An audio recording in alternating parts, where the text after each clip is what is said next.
Hello there, my name is Anna Delman. I am on day number 264 of a note writing journey to encourage myself, and at this season I am focusing on spiritual formation, and this is the third day that I am looking at that. However, from the beginning, my start on this journey and sharing it, I have discussed it in bits and pieces here and there as my notes progressed. I have come to, as I said, day 264. Tomorrow is day 265. That means there's 100 days left.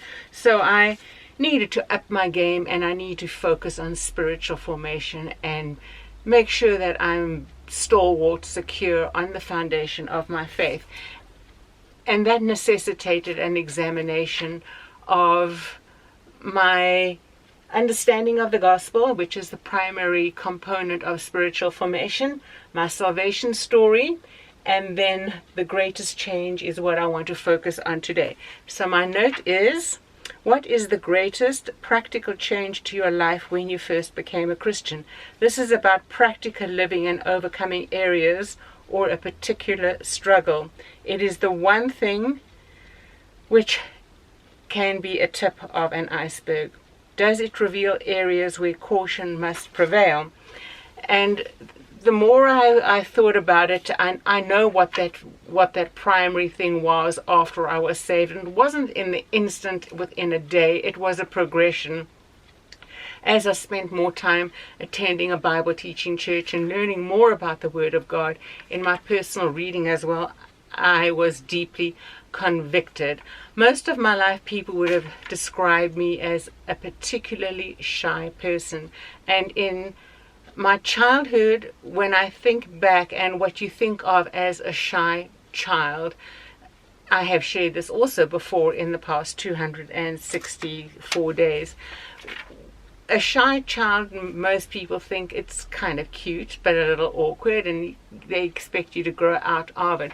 However, unless you have somebody sitting down and guiding you, irrespective of your age, you are not going to get the tools to move forward and beyond that. So the first verse that came to mind for me was Romans 12:3, and I'll read it to you from the Amplified translation. For by the grace, unmerited favor of God given to me, I warn everyone among you not to estimate and think of yourself more highly than he ought, not to have an exaggerated opinion of his own importance, but to rate your ability with sober judgment, each according to the degree of faith apportioned by God to you. Now, I know that's particularly speaking about giftedness in the church, but part of that verse is the exaggerated opinion of one's own importance. And when I first heard somebody make the statement that shy people are very proud people and it's great selfishness, I objected greatly. So if you're hearing this and you don't agree with me, hear me out and think about it, because as I've said, in my childhood years, people considered me one of the most shy children that they'd ever encountered. And even today, in the past, 2-3 months, my younger sister, who lives upstairs with her husband, did one day say of me, "You've never been shy." And I said, exactly. We don't discuss it, but because I talk to anybody and everybody, that is a complete opposite of what I was like as a child, and even sadly as a young adult. Now, I've given you Romans 12 verse 3, and I read that from the Amplified translation. I'd also like to give you a few more verses to undergird your understanding. So 2 Timothy 1:7, and that is, for God gave us a spirit not of fear, but of power and love and self-control. Another one is Psalm 27:14. Wait for the Lord, be strong, and let your heart take courage. Wait for the Lord. Take courage, be strong. Another one, and I like this one, Joshua 1:9. And where does that start? There we go. Have I not commanded you? Be strong and courageous. Do not be frightened and do not be dismayed. For the Lord your God is with you wherever you go. Now, that is just to encourage you to stand strong and be true to the foundation of the faith that you've been given. Now, when I say that to be selfish really is, to be shy is really just selfishness masked as what we would call shyness, I do believe that is a true assessment of it. Again, when somebody first said that to me, and I was already in my mid-30s the first time I heard it, I didn't like it. I thought they were uneducated, they had no idea what they were talking about, and they didn't know my circumstances or my childhood. Now, it's been a whole lot of years since then, and the more I've thought about it, going back to school, Bible college, undergraduate, graduate degrees in theology, I do agree. To be shy is to be self-focused. It's how am I feeling? And even if you're a child, and now if you're a parent hearing this and you have a child that is very, very shy, you need to understand what that really is. It's your calling to train up your child. And if you're an adult and you see yourself as greatly shy, you are putting yourself first. You are making your emotions, your sentiments more important than anybody else out there. When you walk into a room, everybody's looking at me. I feel so awkward. The operative word there is I. I feel awkward. I feel uncomfortable. I don't know what to say. I don't know how to stand. I don't know how to respond. It's all the I's. You are being self-focused, and it is selfish.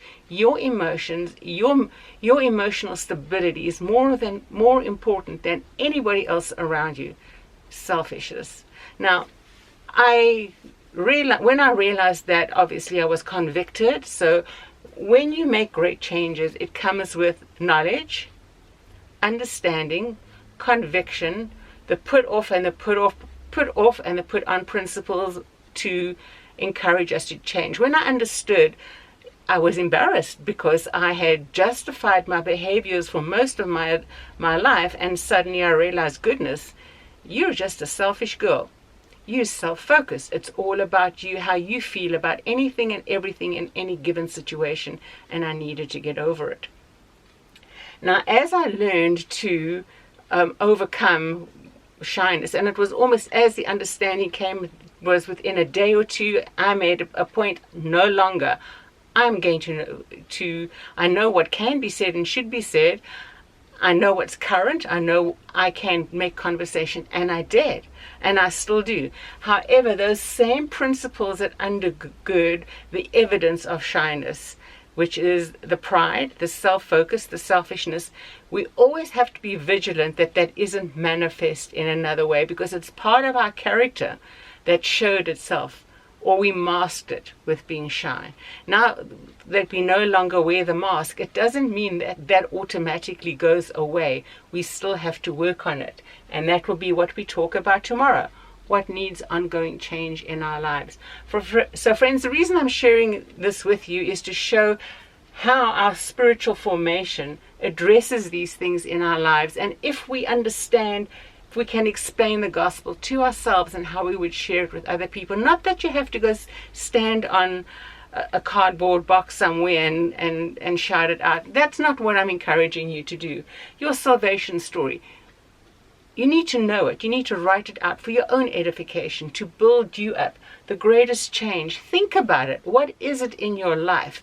It may be different things. How has the Lord shown you through His Word that certain areas of your life require change? If it wasn't for your salvation and the gospel, you wouldn't be making those changes, because you wouldn't be reading the Word of God to learn what He's called you to be and called you to behave as for His glory. So tomorrow, friends, we will look at what needs to change, the why, the how, and the plan, how we go about doing that. So until then, until tomorrow, have a wonderful day. Take care and God bless, and we will talk again then. Bye-bye for now.